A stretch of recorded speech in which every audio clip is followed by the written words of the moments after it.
भारत की बेटियां अब सिर्फ घर की चौखट तक सीमित नहीं रहीं, वो अब बॉर्डर पर दुश्मन की आंखों में आंखें डालकर खड़ी होती हैं और जब जरूरत पड़े तो अंतर्राष्ट्रीय मंच पर भारत की आवाज भी बनती है। आज की कहानी दो ऐसी शेरनियों की है जिन्होंने पाकिस्तान की साजिशों की परतें खोल दी। कर्नल सोफिया कुरैशी और विंग कमांडर व्योमिका सिंह, इन दो नामों ने ये साबित कर दिया कि भारतीय महिला अधिकारी सिर्फ सशस्त्र बलों का हिस्सा नहीं है, बल्कि वो अगुवाई करने में भी सबसे आगे हैं। नमस्कार, मैं देवेश शाह, क्या आप देख रहे हैं DKTV 112। ऑपरेशन सिंदूर क्या है, जानिए।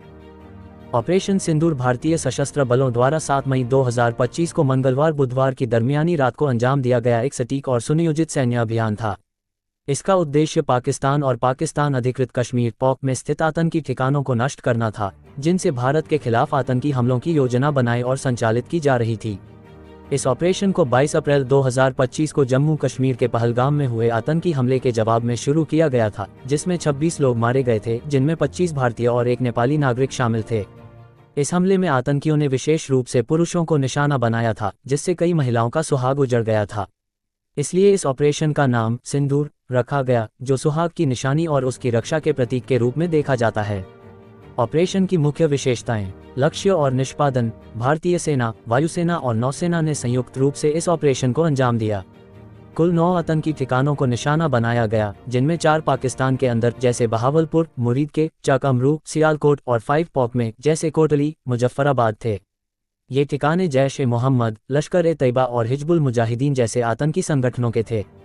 समय और तकनीक, ऑपरेशन केवल 25 मिनट में पूरा हुआ, जो रात 1:05 से 1:30 बजे के बीच चला।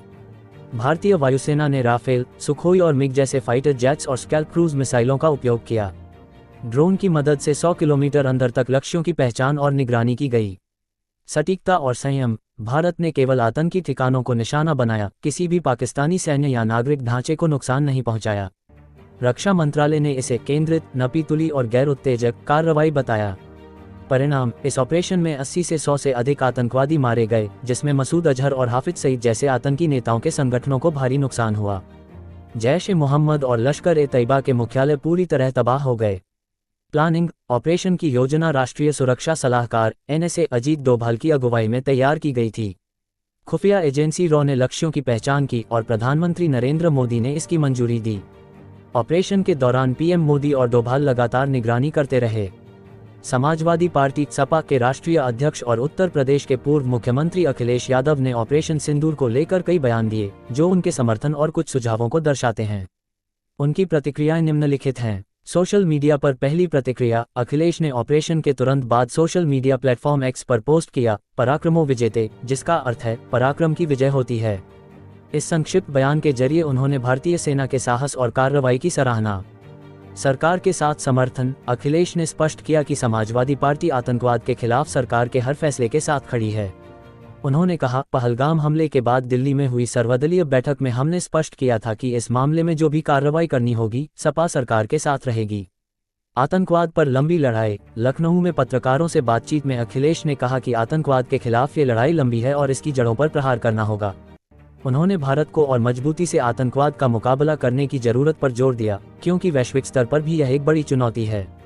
अग्निवीर योजना पर सवाल, अखिलेश ने केंद्र सरकार की अग्निवीर योजना पर निशाना साधा। उन्होंने कहा, कुछ लोग कहते थे कि अब नए तरह का युद्ध है, जिसमें सेना की जरूरत नहीं होगी, इसीलिए अग्निवीर जैसी अस्थायी व्यवस्था लागू की गई। लेकिन अब वही लोग परंपरागत युद्ध के तरीकों को क्यों अपना रहे हैं? ये बयान उनकी इस चिंता को दर्शाता है कि सेना की स्थायी भर्ती और ताकत को मजबूत करने की जरूरत है।